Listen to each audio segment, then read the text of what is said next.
Fala pessoal, tudo bom? Como é que vocês estão? Saudade de vocês.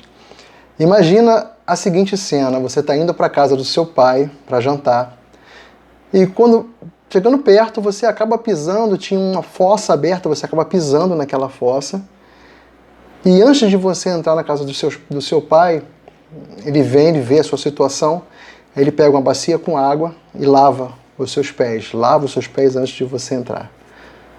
Só que após a janta, você já tinha maquinado um mal contra o seu pai e você vai e o vende. Você teria coragem de fazer isso? É sobre isso que a gente vai falar hoje.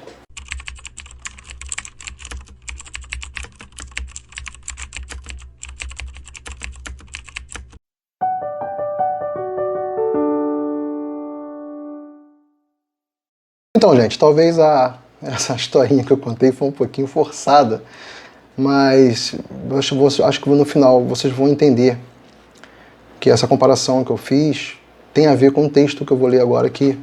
E o texto que eu vou ler hoje é o texto de João 13, é o texto do lava-pés. Vocês já devem ter ouvido falar nessa passagem, né? Que Jesus, durante a ceia, em algumas versões diz que foi logo após a ceia, ele decidiu lavar os pés dos discípulos. Então a passagem começa assim. João 13. Ora, antes da festa da Páscoa, sabendo Jesus que era chegada a sua hora de partir deste mundo para o Pai, e havendo amado os seus próprios que estavam no mundo, ele amou-os até o fim.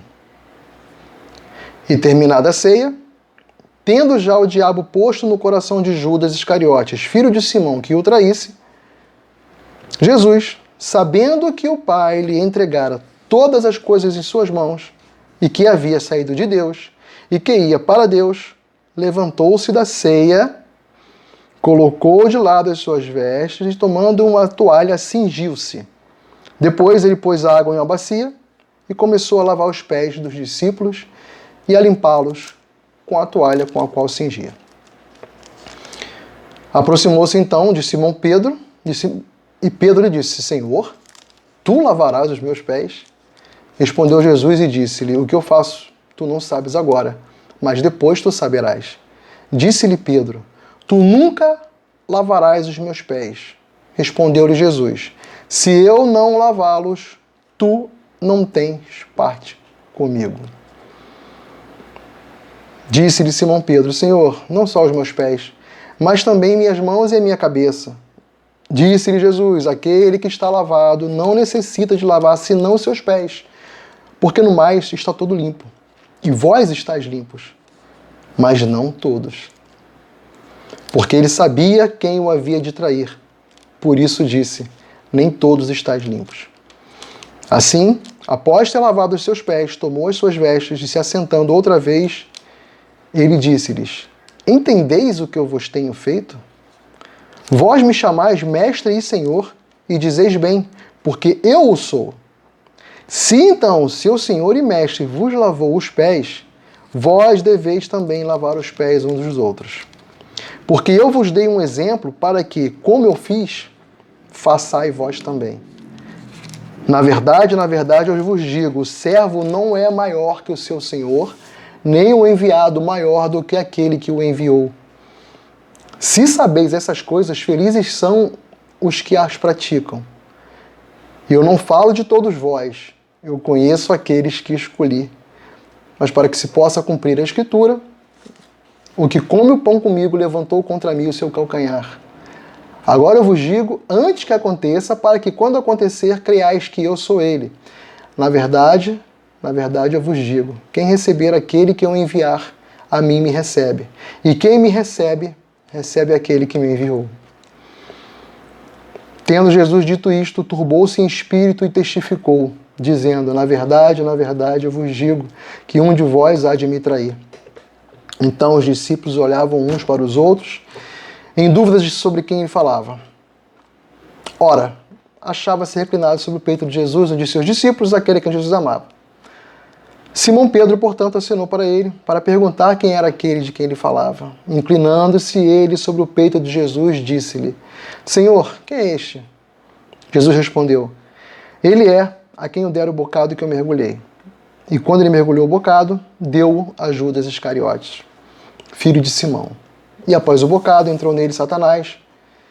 Então disse Jesus: o que tu fazes, faze depressa.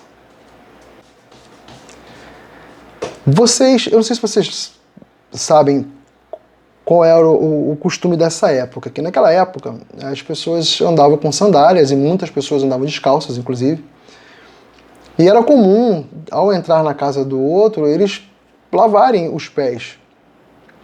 Só que geralmente as pessoas que faziam isso eram os escravos ou as mulheres da casa, que lavavam os pés dos visitantes, das pessoas que estavam na casa. A realidade da época, a nível de saneamento básico também, né? Não era incomum você ter dejetos espalhados pela rua. Era comum as pessoas pisarem em locais sujos, dejetos de animais, dejetos de gente, dejetos de humanos também, né? Quando Jesus faz isso, ele dá uma lição, assim, acho que essa é uma das maiores lições que ele deixa pra gente na Bíblia, porque quando a gente para pensar que Jesus é Deus, Jesus é Filho de Deus, Jesus é o Deus encarnado, e que ele veio aqui e numa demonstração máxima de amor, ele se sujeita, ele se coloca na condição de escravo, ele sendo o Senhor, é uma coisa assim sensacional. Veja que no versículo 1, 2 e 3 fala o seguinte: ora, antes da festa da Páscoa, sabendo Jesus que era chegada a sua hora de partir deste mundo para o Pai, e havendo amado os seus próprios que estavam no mundo, ele amou-os até o fim. Guarda isso aí. Amou-os até o fim. E, terminada a ceia, tendo já o diabo posto no coração de Judas Iscariotes, que o traísse, Jesus, sabendo que o Pai lhe entregara todas as coisas em suas mãos, e que havia saído de Deus, e que ia para Deus, levantou-se da ceia, colocou lá, e começou o processo de lava-pés aqui. Algumas versões, eu estou usando aqui a versão King James. A versão King James, a versão Almeida Corrigida Fiel, e a Almeida Revista e Corrigida, diz que, no versículo 2, que é terminada a ceia e acabada a ceia. A NVI, ela diz que foi durante a ceia. A Nova Almeida Atualizada também foi durante a ceia. E a Almeida Revista e Atualizada, que se não me engano é a segunda versão depois da corrigida, a primeira é a segunda, né? Teve a Almeida Revista Corrigida, depois teve a atualizada. Nessa já vem dizendo durante a ceia. O que importa aqui, se foi depois ou durante, o que importa é que estava nesse ambiente da ceia. O ambiente da ceia era um ambiente de comunhão. Era um ambiente em que Deus estava sentado à mesa, chamando, compartilhando o pão com seus servos, com seus discípulos, com seus adoradores. O nosso Deus é um Deus que senta à mesa conosco para partir o pão. Nesse ambiente, quando ele pede para lavar os pés dos discípulos, a coisa soou tão absurda para Pedro que no versículo 8 ele diz: nunca me lavarás os pés. E Jesus fala que se você não fizer, você não tem parte comigo. Aí o Pedro, exagerado, como era, não, então eu quero me lavar a mão, lava a cabeça, lava tudo. Eu quero tomar banho. Quase só falou, eu quero tomar um banho. Me dá um banho então logo. Né? Só voltou ele fala isso. No versículo 10, ele fala que quem já se banhou, vamos aqui ao 10. Essa atitude de Jesus de lavar os pés era uma coisa assim tão absurda. Ele sendo quem era, que quem tinha que ter feito isso eram os discípulos. Os discípulos que deveriam lavar os pés de Jesus em sinal de humildade, em sinal de serviço. Mas Jesus não. Jesus mostrou o seguinte: cara, eu sou o mestre, eu que sou Deus, estou lavando o teu pé. Estou deixando para vocês um ensinamento de humildade, um ensinamento de serviço. tudo o que esses apóstolos fizeram e implantaram para a igreja só foi possível a partir do serviço. Por isso que Pedro tomou um susto e falou, não, você não vai jamais me lavarás os meus pés. Pedro falou assim, tu nunca lavarás meus pés. Respondeu Jesus, se eu não lavá-los, tu não tens parte comigo. Disse Simão, Senhor, não só meus pés, mas também minha cabeça. Aí Jesus completa, aquele que está lavado não necessita de lavar senão os seus pés, porque no mais está todo limpo, e o vós está limpo, estáis limpos, mas não todos. Aqui eu faço uma analogia com o batismo nas águas. Quando a gente se batiza nas águas, o velho homem morre, nasce, a nova criatura, e o nosso corpo está lavado do pecado. Mas na caminhada, os pés vão se sujar. Na caminhada, nossos olhos vão se contaminar com coisas. Na caminhada, nossos pés podem nos desviar do caminho ou entrar em lugares que a gente não deveria entrar, participar de coisas que não deveríamos participar. E eventualmente a gente vai se sujar, e eventualmente a gente vai precisar reconhecer isso e lavar os nossos pés. Lembra quando a Bíblia fala que há um só batismo? Então, um só batismo, você não precisa batizar de novo. Mas os pés talvez precisem ser limpos. Isso aqui eu estou falando na conotação espiritual, tá, gente? Eu não estou dizendo que é para fazer ritual de lava-pés nas igrejas, nada disso não, tá? Embora eu ache que seria interessante que isso existisse. Não para mostrar para o povo que eu sou humilde, aquela coisa pública, não. Eu acho que deveria existir para, de repente, baixar a bola de uma galerinha, né, desses líderes que se acham mais do que o nosso mestre que nos mostrou que ministério é serviço. Ministério não é posto, ministério não é cargo, ministério não é estar acima do outro, não. Ministério é se colocar abaixo do outro. E aqui na passagem você vai ver que o ministério é se colocar às vezes abaixo daquele que é o mais vil. 12. Ele pergunta, entendeis o que eu vos tenho feito? E ele explica. A pergunta que eu faço para você, você entendeu? A pergunta que eu faço para mim, eu entendi? Eu entendi o que Cristo fez? Vós me chamais de mestre e senhor. E dizeis bem porque eu sou. Se então, seu senhor e mestre vos lavou os pés, vós deveis lavar os pés uns dos outros. Porque eu vos dei um exemplo, para que, como eu vos fiz, façai vós também. Na verdade, eu vos digo, não é o servo maior que o seu senhor, nem o enviado maior que aquele que o enviou. Se saber essas coisas, felizes são os que as praticam. Gente, Jesus está falando que o servo não é maior que o seu senhor e o enviado não é maior do que aquele que o enviou. Então por quê? Por que a gente insiste em achar que somos alguma coisa enquanto no serviço do Senhor? Por quê? Por que a gente insiste em não fazer o que Jesus faria nas situações em que nós nos colocamos? Quantas vezes você pergunta para você mesmo assim, o que Jesus faria no meu lugar? Gente, isso deveria ser um hábito. E eu me incluo nisso aí, tá? Eu tô falando de vocês, mas eu tô olhando para mim aqui. Quantas vezes eu faço isso? Não são muitas, gente.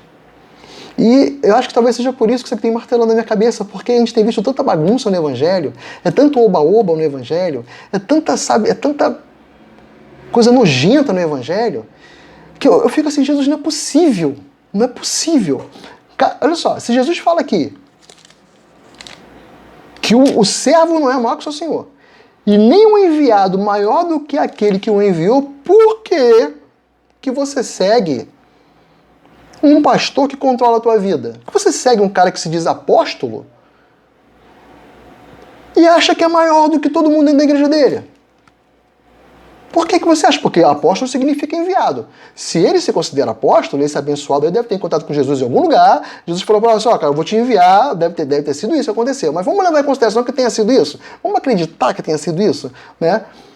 Então ele foi enviado. Por que ele foi enviado? E se leva uma vida assim, nababesca, uma vida luxuosa, uma vida controlando a vida de todos os membros da igreja? Por quê, gente?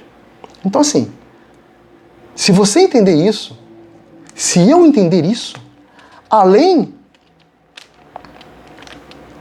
de me deixar me tratar sobre isso, para fazer o que Jesus mandou fazer, que é servir o outro, gente, a gente vai se livrar, inclusive, dessas mentiras do evangelho que estão por aí, gente. Já parou pra pensar nisso? Você vai se libertar dessas mazelas que colocaram na sua cabeça. Gente, se você entender isso, a gente vai entender que o evangelho é simples. É só servir. É só fazer o que Jesus mandou fazer, gente. Pelo amor de Deus. Não é difícil. Entender não é difícil. Fazer, nem tanto, né? Eu sei que é difícil. Mas tem que ser feito. Tem que ser feito. Tá? Vamos lá. No 18, ele fala assim: eu não falo de todos vós, eu conheço aqueles que eu escolhi. Mas para que possa cumprir a escritura, o que come pão comigo, tá? Ele está falando aqui de Judas. Mas, olha isso aqui. Eu não falo de todos vós, eu conheço aqueles que escolhi. Teu fruto tá de acordo com o que Jesus falou aqui? Ou está de acordo com o fruto de Judas? No 27, versículo 27.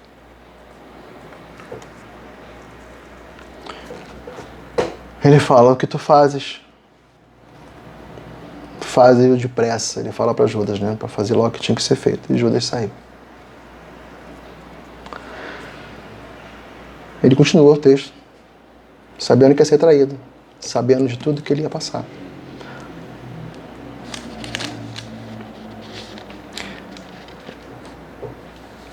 Aí no 34,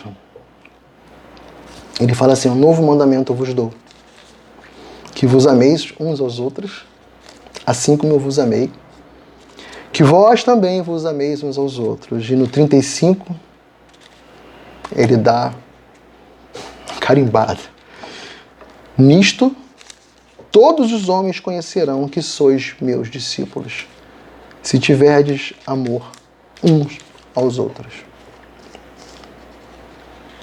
E aí? O que as pessoas enxergam em você? O que as pessoas enxergam em mim? As pessoas conhecem, veem em mim um discípulo de Jesus? Ou só vê em mim um crentezinho mequetrefe que fala de Deus da boca para fora, mas as atitudes não têm nada a ver com Cristo? A gente tem que ver aqui também, ó, no 34, ele fala assim: um novo mandamento eu vos dou, que vos ameis uns aos outros, assim como eu vos amei. Aí, você volta para o versículo 1, como é que Jesus amou? E, havendo amado os seus próprios que estavam no mundo, ele amou-os até o fim. A gente vai amar até o fim? Está muito claro aqui. Acho que não tem muito o que fazer de, sei lá, hermenêutica, exegese, não tem muito o que dizer aqui. Um novo mandamento eu vos dou, que vos ameis uns aos outros, assim como eu vos amei, que vós também vos ameis uns aos outros. Só que no versículo 1 está escrito que, havendo amado os seus próprios que estavam no mundo, ele amou-os até o fim. Amou-os até o fim. Lavou os pés, deixando o ensinamento de serviço. É assim que eu amo? É esse amor que eu tenho por Jesus? É esse amor que você tem por Jesus? Jesus utilizou de um costume necessário na época para dar o maior exemplo. Esse era o cargo menor, era o menor cargo no qual a pessoa poderia existir naquela época, era o cargo de escravo. E ele se colocou como escravo para lavar o pé do outro, que às vezes ele botou que assim, eu mestre, eu faço isso, então vocês têm que fazer, vocês têm que servir. Eu vim para servir, eu vim para morrer por vocês. Isso foi salvar a alma de vocês. Através de uma morte hedionda, uma morte cruel, uma morte de cruz. Aí ele deixa o ensinamento de servir. Ele não mandou nem a gente morrer na cruz, morrer como ele. Ele mandou, deixou de servir. E a gente não faz, gente. A gente não faz. Até quando isso não vai nos incomodar? Até quando isso vai fazer com que a gente fique, sabe, nesse estado de oba-oba, esse estado de festa? É festa, tem festa da igreja, tem evento da igreja, tem congresso da igreja, tá, cara, e o do cara que tá do teu lado? O que a gente faz? A gente não faz. E cada vez que a gente faz isso, cara, a gente praticamente está cuspindo no que Jesus fez. Desculpa o termo. Eu até me desculpa se eu me exaltei aqui. Dentre várias conclusões que a gente pode tirar desse texto, um dos maiores ensinamentos aqui é a humildade, é você se colocar no seu lugar e saber que você não tem lugar nenhum. É saber que o seu lugar é como servo. Você tem que ir para servir a Jesus. Se você quer servir Jesus, ok. Se você não quer servir Jesus, cara, você só vai ser um título. Você só vai ser um título ambulante. E que muitos desse título, como disse o próprio Jesus, naquele dia vão ouvir o quê? Apartai-vos de mim, malditos, porque eu não vos conheço. Porque a gente fala que eu conheço aqueles que escolhi. Então, para fazer, não importa. O evangelho tem que ser pregado. Não importa qual a motivação, ele vai ser pregado. Só que a motivação tem a ver com o coração, tem a ver com isso aqui tudo. Então, muitos que pregam, muitos que têm igrejas gigantescas, cara, vão pro inferno. E daí? E é isso aí que vai acontecer, porque o próprio Jesus falou o seguinte: apartai-vos de mim, malditos, porque eu não vos conheço. Então eu não expulsei demônio e curei enfermo. E daí? Irmãos, se não for para fazer com o coração quebrantado, se não for para fazer com o coração disposto, se não for para fazer, cara, por amor a Jesus, não faz, cara. Não faz. Vai se tratar. Eu me recolher e me tratar disso. Lógico, você pode tratar no processo. Você pode fazer e no processo de ir fazendo, servindo e se tratando. Que, aliás, acho que é o ideal. Porque se tu for preparar, simplesmente for esperar ficar perfeito para fazer, a gente nunca vai fazer. A gente tem que fazer durante o processo. Agora, durante o processo, a gente não pode esquecer disso aqui, cara. A gente não pode esquecer que o outro tá ali para ser servido por mim. A gente não pode esquecer disso, a gente não pode achar, porque durante o processo, agora eu sou líder, sei lá, do ministério de sei lá o quê. Aí, sou líder, pronto, acabou. Ali o cara já esqueceu que não é mais nada, que já esqueceu de tudo que Jesus falou, aí já acha que é o cara que começa a humilhar o outro, começa a mandar no outro, aí começa a palhaçada. Então não adianta. Essa passagem aqui, cara, eu quero lembrar isso aqui todos os dias. Porque eu sei quais são os meus defeitos. Eu sei quem eu sou. Eu sei o que eu tenho que combater em mim. Então, desse texto aqui, eu tirei três conclusões. E João 1,12 diz o quê? Que nós somos filhos. Fala assim: contudo, aos que o receberam, aos que creram em seu nome, deu-lhes o direito de se tornarem filhos de Deus. Romanos fala aqui, porque todos os que são guiados pelo Espírito de Deus são filhos de Deus. Pois vocês não receberam um espírito que os escravize. Né? Então veja, nós somos filhos de Deus. Ponto. As conclusões que eu cheguei partem do princípio que nós somos filhos de Deus. Ok? Primeira conclusão que eu cheguei desse texto. A comunhão com o Pai cria em nós, gera em nós o espírito de servo. Eles estavam em comunhão. Jesus apresentou esse ensinamento durante a comunhão, durante a ceia ou depois da ceia, não interessa, eles estavam em comunhão quando isso aconteceu. Se tinha acabado ou não, eles estavam naquele momento de comunhão com o Pai, através do Filho.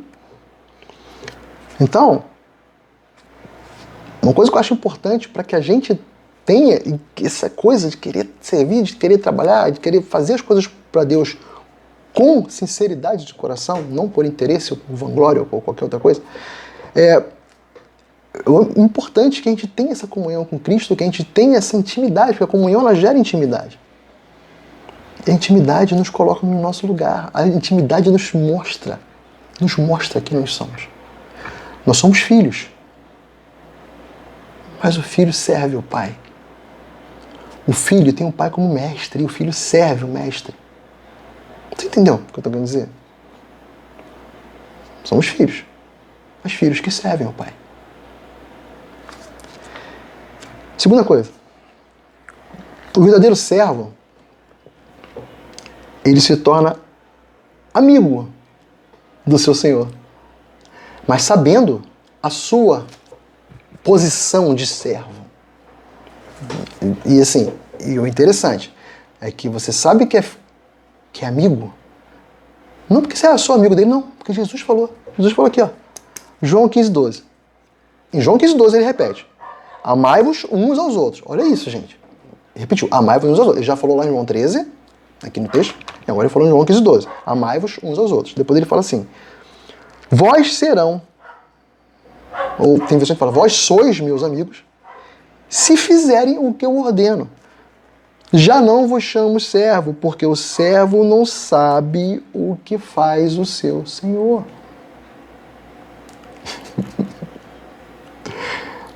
É sensacional, gente. Se servir de coração, servir de se entregar para ele, se entregar de maneira que,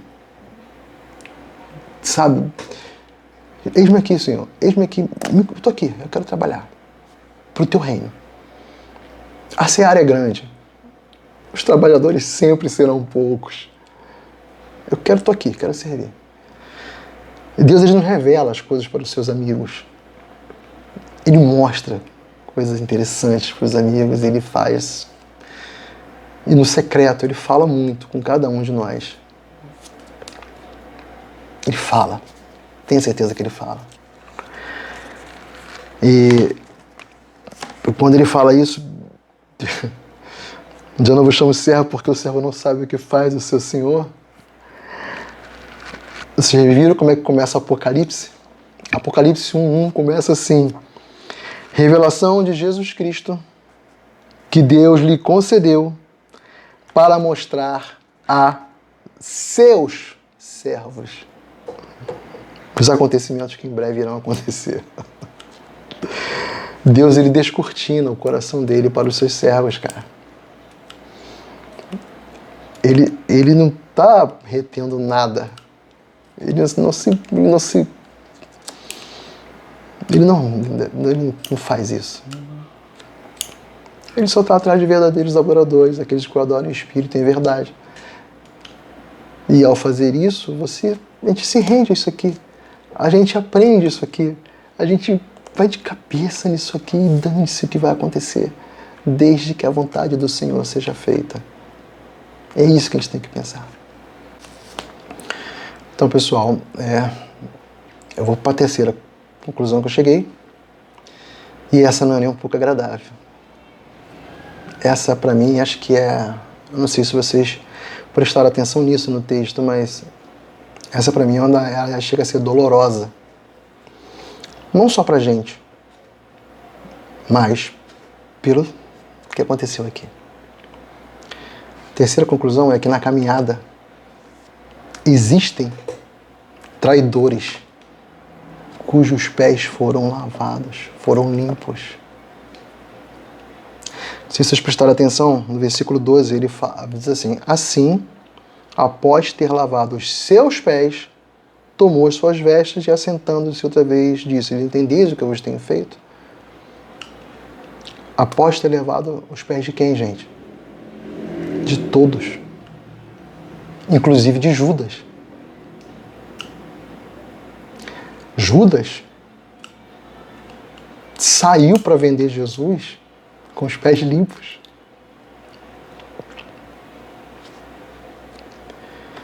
E cara, isso é tão pesado. Isso é tão... Pensa comigo. Eu tô aqui agora. Eu sei que o cara ali vai me trair, vai me vender, que eu vou me lascar todinho por causa daquele cara ali. Mas eu tenho que fazer um serviço ali pra ele. Eu tenho que lavar o pé dele, tenho que mostrar com humildade, tenho que ensinar humildade pra todo mundo. Eu vou e faço isso. Você faria? Eu faria? Não sei. Sinceramente, eu não sei. Jesus se colocou abaixo daquele que o traiu, cara. Para deixar como ensinamento pra gente. Não importa quem seja. O que importa é servir. O que importa é fazer o que tem que ser feito. E dessa conclusão, eu tenho duas coisas que saem disso aqui. Eu falei que na caminhada existem traidores cujos pés já foram limpos. Quem está nessa caminhada? Eu. Você. E quem nós somos nessa caminhada? Nós somos os traídos? Ou somos os traidores? Enquanto Jesus se colocou abaixo daquele que iria traí-lo, muitos de nós estão... Muitos de nós fazemos questão de cargos, títulos, ministério, líder disso, aquilo, ministério de não sei o quê, ministério disso, ministério daqui, ministério daquilo outro. Cargos de autoridade que nada significam para Deus se a gente não servir do jeito que Jesus ensinou, gente.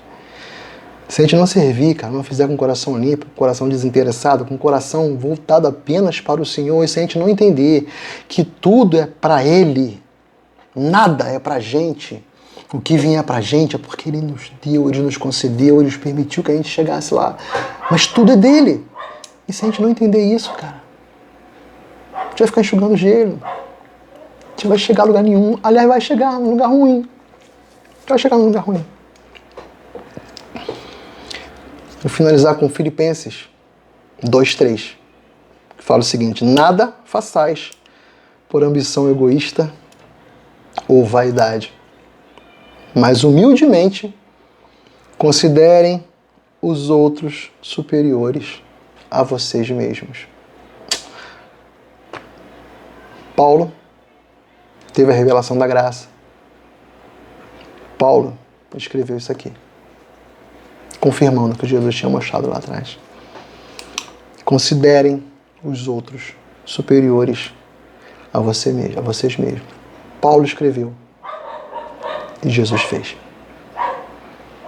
Um beijo grande, que a gente tome vergonha na cara e se converta de fato. Deus é bom, gente. A gente que vacila.